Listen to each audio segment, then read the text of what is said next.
नमस्ते दोस्तों, मैं सीमा यादव अपने चैनल में आप लोगों का स्वागत करती हूँ।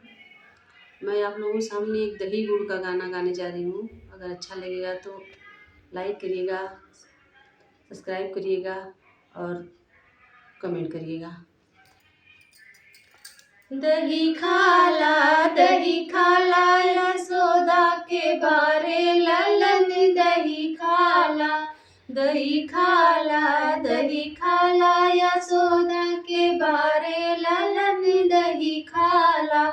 दही न खैबा पराती में, अपन बहिन नचाया बराती में। दही खाला यशोदा के बारे ललन, दही खाला यशोदा के बारे ललन, दही खाला।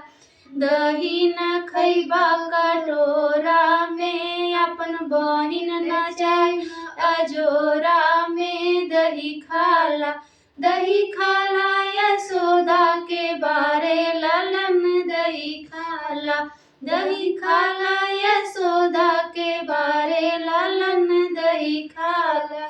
दही न खैबा तू थरिया में, अपन बहिन नचाया बजरिया में।